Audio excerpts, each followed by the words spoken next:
Hello everyone, it's Ryan again at Dark Winter Moon, and today I wanted to talk to you about creating your very own name sigil. I want to walk you through the process of taking your own name, or maybe even your magical name, or some variation of the two, and turning that into a sigil. So, first of all though, why do we use our name in sigils, or why do I prefer to do that? Because I believe names have power. So, creating your own sigil is a form of sympathetic magic. One of the basic principles of magic is like equals like. So, in the same way, when you build a spell to accomplish a certain intent, you choose things that represent that intent or resonate with the energy of that intent. You may choose a particular stone or a particular candle or herb, etc. So a sigil is a way to distill part of your own personal energy into a magical construct, a form that has an ongoing power to create change in the world for you. When you start with your name, you're literally creating that same sort of resonance, like your name is Ryan, or my name is Ryan in this sense. If I create a sigil that says Ryan, it represents me in that magical construct. And so, oftentimes when I'm building a more complex sigil, let's say Ryan and health, Ryan is the basis of that. I start with that sigil and I add something to it. So, today, like I said, I'm going to teach you how to make your very own name sigil. And so let's get started. So, today I'm going to use the name Ashley. So what the first thing you want to do is cross out your vowels. And then I like to write the letters that are left and use those. So the key is mark out the vowels, also mark out repeating letters. So the first thing I do after I get the letters out of the name is I just start kind of playing around with it and kind of just follow myself. So that's our S, that's our H, maybe this is our L, and this is our Y. So that's actually a pretty good start. Most of the time when I do the first iteration of a sigil, it does not look anywhere near what I like it to be. So this is actually a pretty good start. So you could play around with it, you could change it. A lot of times I do it over and over again and I just reiterate it. So, you know, this could be your S. And then you could have your H. Oops. And then your L. And then your Y. That's also an interesting one. I don't like it as much as I like that one. For me, like, it really is very aesthetic, the whole process. I like, when I like something, when it feels right, that's a good sign that I'm on the right track. To me, this feels more right. I think part of the reason is the way this one looks to me is that it looks like someone's bound up. This one looks more like it's moving, almost like someone is stepping forward. But you know, it's going to come out different for everyone based on your own intuition and your own idea of what is aesthetically pleasing. So let's go back to this first symbol since I like it better. So we start with our S, our H, our L, and our Y. I really do like that one. I thought this was going to be harder. One thing you could do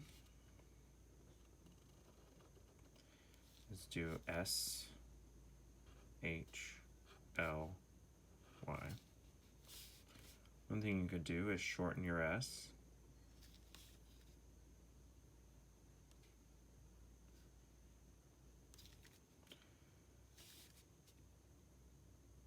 So the more I draw, the more it gets refined. I did that one wrong. Sometimes I get ahead of myself. S, H, L, Y. much.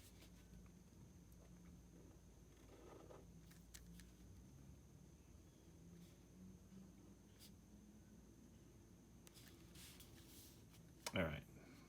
So I really like this one, the first iteration. That rarely happens, but hey, I'll go with it. So the next step is choosing paper. So here's some paper options. This particular paper is a high quality handmade paper. And not only is it beautiful visually, it has an amazing texture, and it also smells great. But by no means do you have to use high quality paper. You could use a piece of cardboard. It doesn't really matter. I personally like to use this type of paper, this high quality paper, because it resonates more deeply with me. It feels more artistic, and it those feelings put into the sigil and the work, that craftsmanship, add to its power, in my opinion. So also, a bit of a caveat. Careful about making sigils for other people without their permission. That's a tricky business because of what I said before about sympathetic magic.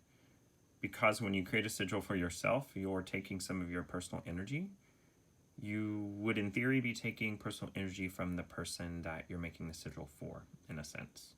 So just be very careful with that. Get permission.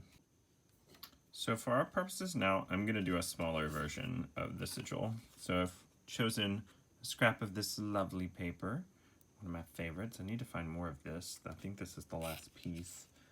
And then take, I like to take some sort of larger marker to kind of give it a little more body.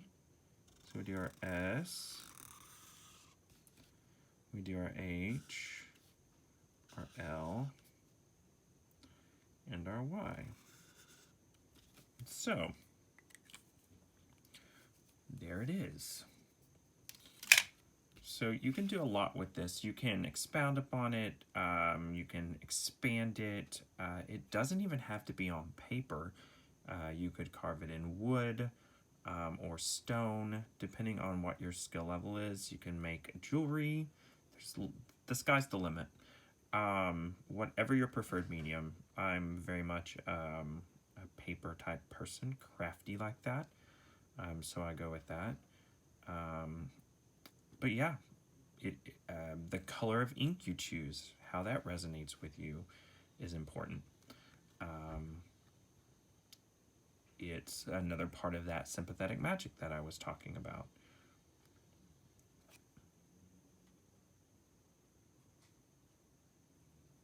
And so there you have it. That's how I create a sigil. So that's how you do it. I hope this has been helpful and instructive and interesting for everyone. I would appreciate likes, subscribes, and comments. Also, please check out my website, darkwintermoon.boston, or find me on Instagram at dark.winter.moon. And as always, have a wonderful weekend. Blessed be.